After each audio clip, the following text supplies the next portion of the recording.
बिस्मिल्लाहिर्रहमानिर्रहीम। अस्सलाम वालेकुम स्टूडेंट्स मैं उम्मीद करता हूँ कि आप सब खैरियत से होंगे। स्टूडेंट्स, आज की इस क्लास में हम पीबी शेले के ऊपर बात करेंगे।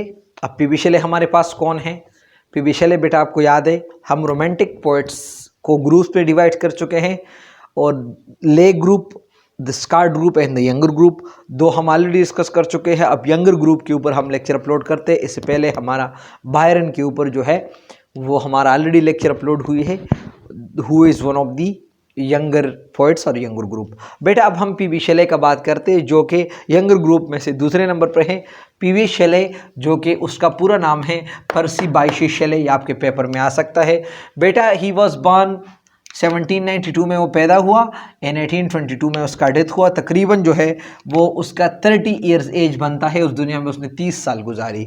अच्छा बेटा अब जो है हम इसके बारे में पढ़ते हैं कि उसने कितना कंट्रीब्यूशन जो है वो रोमांटिक पोइट्री के साथ की है, उसका टेस्ट क्या था और उसका सोच क्या था, मतलब वो पूरा डिटेल अब हम पढ़ लेंगे। देखिए, whereas Byron was the greatest interpreter of the revolutionary iconoclasm, Shelley was a revolutionary idealist, a prophet of hope and faith, and he was visionary and dream of golden age। अब बेटा मैं आपको बताता हूँ, हमने जो है revolution को पढ़ा था कि असल में उन सारे पोइट्स का नाम है रिवोल्यूशन लाना, इनकलाब लाना और रिवोल्यूशनरी पोइट्री करना। वो बायरन जो था वो रिवोल्यूशन का खिलाफ था। वो कहते हैं कि नहीं, बस उसका टेस्ट ऑलरेडी हम स्टडी कर चुके हैं। वो रिवोल्यूशन के अगेंस्ट था, जबकि शेले को रिवोल्यूशनरी आइडियलिस्ट समझा जाता है and a profit of hope and faith समझा जाता है कि ये एक प्रॉफिट है, एक पैगंबर है उम्मीद का एंड एक ऐसा अकीदा रखने का जो अच्छा और जो है अच्छी वक्त का वो जो है वो लाजमी इसका अकीदा ज़रूर आएगा। And he was visionary and dream of golden age, और एक विजनरी पोइट था जो कि एक अच्छा ज़माने का, एक गोल्डन एज का वो सोचता था। Byron's genius was destructive while Shelley's was constructive. अब अगर हम बायरन के एज ए होल स्टडी कर ले तो उसका मिजाज जो था वो डिस्ट्रक्टिव था, वो बगावत करता था हर एक चीज़ के। हाँ, वो नहीं मानता था, क्योंकि हमने इस बात को स्टडी कर चुका था कि उसके अंदर बड़ा ईगो था, वो बड़ा इगोटेस्टिक था, एगोइस्टिक। जबकि शेले जो था वो बड़ा लविंग था, वो लव बहुत ज़्यादा करता था। ठीक है ना? तो उसका मिजाज जो था वो था डिस्ट्रक्टिव, किसका? बायरन का। जबकि शेले का कैसा? वो कंस्ट्रक्टिव था।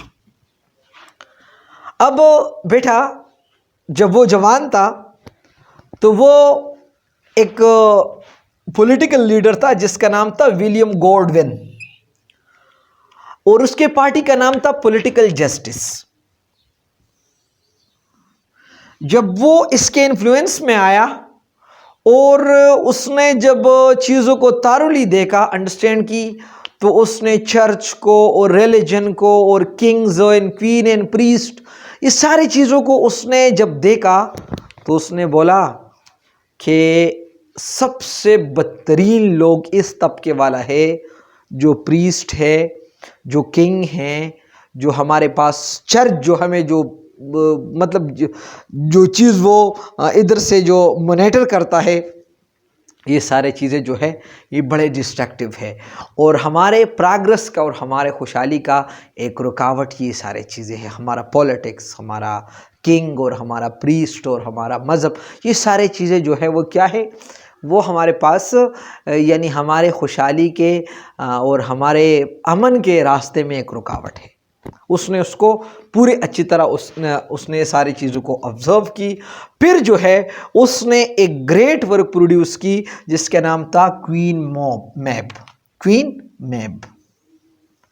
अब याद रखिएगा बेटा, जब उसने क्वीन मैब को प्रोड्यूस किया, he was only 18 years old, वो सिर्फ 18 साल का था जब उसने इसको जो है वो लिखा और इसको प्रोड्यूस की, जिधर जो है उसने इन सारे चीज़ों के ऊपर where he condemn king, government, church, property, marriages, Christianity, ये सारे चीज़ें जो है ये उसने कंडेम की। उसके ऊपर जो है वो उसने लानत भेजा कि कोई फजूल चीज़ है, और ये कोई फजूल यानी वो जो है उसने पूरा जो है अपना दिल का बड़ास जो कुछ उसने ऑब्ज़र्व कर चुका था ये उसने उसके ऊपर जो है वो पूरा जो है उसने क्वीन मैप जो है इसके अंदर जो है पूरा उसने दिल का बड़ास निकाला, पूरा उसने वजाहत की।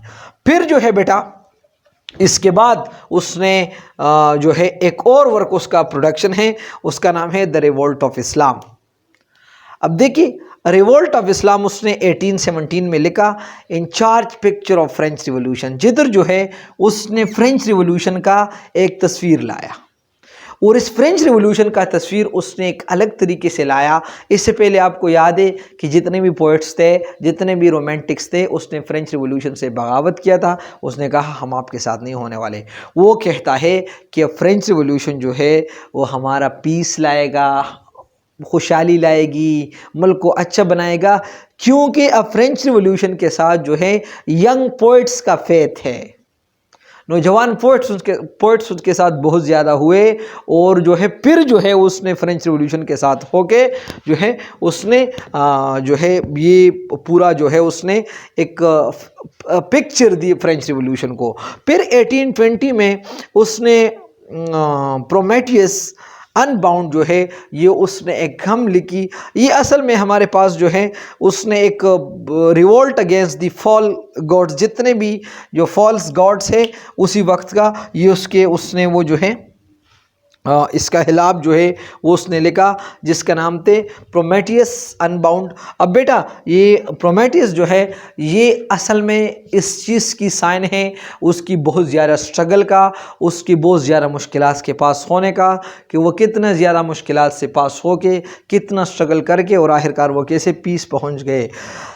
इन दिस सुपर लिरिकल ड्रामा, ये असल में ये एक ड्रामा की शक्ल में उसने लिखी गई। In this super lyrical drama we find the fullest and finest expressions of Shelley's faith and hope. इस ड्रामे के अंदर हमसे वो जो है अंदाज़ा होता है हमें जो कि शेले का कितना ज़बरदस्त अकीदा और फेथ का मालिक था।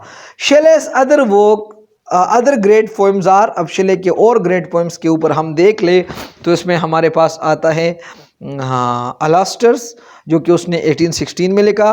उसने दूसरा लिखा जूलियन एंड मेडोला।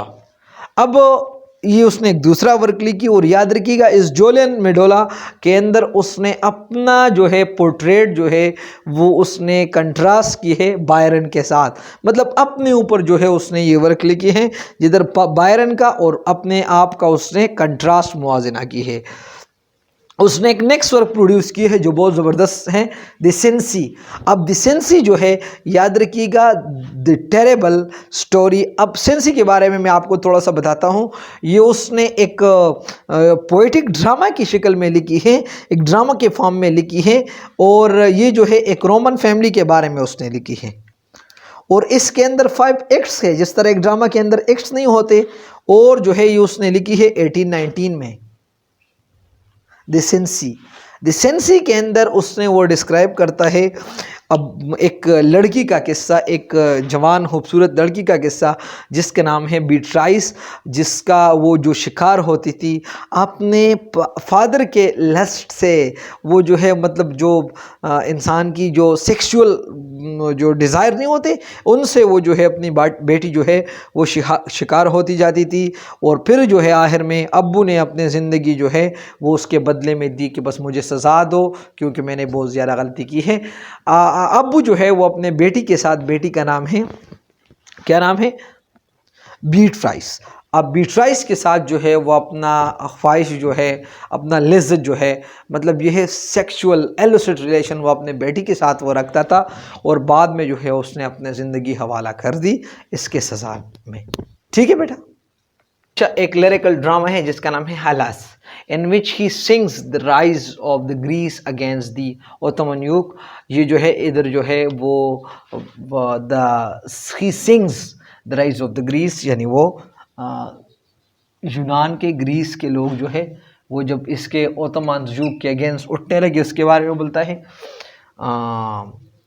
इसके बाद उसने एपेप्सी चेडियन एक वर्क प्रोड्यूस की जिसके अंदर जो है उसने अपना लव जो है वो सेलिब्रेट की, लेकिन याद रखिएगा उसका लव कैसा था, वो प्लेटोनिक लव जो है, प्लेटो जैसा वो जो है वो उसने लव जो है वो सेलिब्रेट की एक ब्यूटीफुल इटालियन यंग गर्ल के साथ। और ये भी आपका हो सकता है कि कौन सा पोएम है जिसने अपने इटालियन यंग गर्ल्स के साथ में लव का सेलिब्रेशन उसने की, तो ए पेप्सी छैडियन जो है उस पोम का नाम है, इसके अंदर अपने लव सेलिब्रेशन उसने की। नेक्स्ट जो है उसने एडोनाइस लिखा है, और ये एडोनाइस जो है ये पीबी शेले का the best known of his लांगर poems है। उसने जितने भी लांगर पोएम्स लिखे हैं ना, इसमें एडोनाइस जो है ये सबसे बेस्ट नोन है, और ये एक एलिजी है।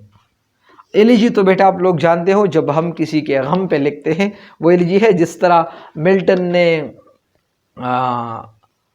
लुसिडिस लिखा है एंड टेनिसन ने मेमोरियम लिखा है। मिल्टन ने लुसिडिस जो है वो जब एडवर्ड किंग का डेथ हुआ, तो एडवर्ड किंग के डेथ के ऊपर जो है उसने ये लुसिडिस लिखा। जिस तरह टेनिसन ने मेमोरियम लिखा जब आर्थर हेनरी हेलन का डेथ हुआ, तो उसने इसके डेथ के ऊपर जो है टेनिसन ने ये लिखा।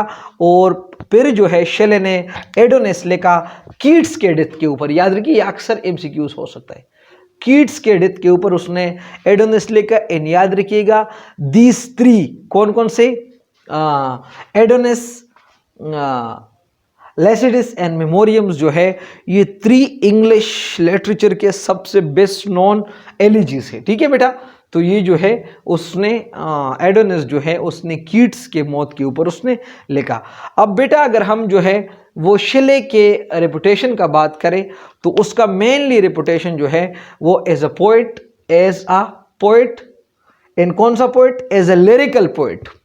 यानी उसका लिरिकल पावर बहुत ज़्यादा था, उसकी लिरिकल पावर की वजह से उसको ज़्यादा याद किया जाता है। ठीक है, अब यानी इससे बढ़ के आप आगे देख लें, the greatest lyrical poet of England, Shelley is called the greatest lyrical poets of England. ये आपका एमसीक्यूज भी हो सकता है।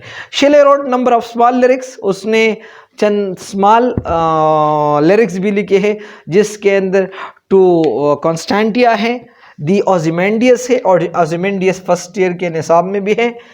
इस तरह एक सोनेट जो है उसने लिखी है जिसका नाम है लाइन्स रिटन अमॉन्ग दी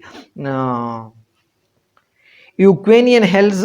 ये उसका एक लाइन्स रिटन अमॉन्ग दी यूक्रेनियंस हेल्स, ये आप उसके एक सोनेट का नाम है। उसके नेक्स्ट जो है stanzas written, the stanzas written, cloud, skylark और O world, O life, O time. तो ये सारी चीज़ें जो है उसने वो क्या लिखा, क्लाउड्स भी उसके एक पोएम है, क्लाउड।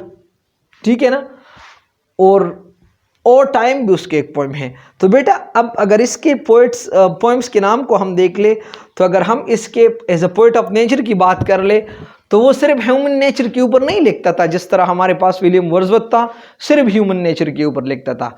अब इससे अंदाज़ा होता है कि विलियम वर्ड्सवर्थ जो है वो सिर्फ ह्यूमन नेचर के ऊपर लिखता था, जबकि शेले जो है वो एनी लिविंग थिंग्स, कोई भी जिंदा चीज़ इन दिस यूनिवर्स, वो इस चीज़ के ऊपर लिखता था। आप अगर देख ले तो Ode to the West Wind भी उसने लिखी है, उसने ओ क्लाउड भी लिखी है, उसने जो है वो ओ लाइफ भी लिखी है, ओ टाइम भी उसने लिखी है, ओ वर्ल्ड भी उसने लिखी है। तो इसका मतलब ये है उसने सिर्फ ह्यूमन नेचर को या नेचर को फोकस नहीं, मतलब कोई भी जिंदा चीज़ जो है इसने उसको फोकस की और उसके ऊपर उसने लिखा। तो बेटा ये हुआ हमारा जो है शेले के ऊपर आज का लेक्चर। अगर आपका कोई सवाल हो तो आप मुझे पूछ सकते हो, कमेंट बॉक्स में पूछ सकते हो, व्हाट्सएप नंबर भी मेरा आपको डिस्क्रिप्शन में मिल जाएगा। तो बेटा आप वहाँ पर आप ज़रूर पूछ सकते हो, इंशाल्लाह मैं आपके क्वेश्चन को एंटरटेन करूँगा। बेटा इंशाल्लाह आप मेरे साथ रहे, आप लोगों का ज़रूर फ़ायदा होगा। बेटा ये वक्त आया है कि इस इंसान जो है वो चाँद पे कदम रख सकता है, हवा में उड़ सकता है।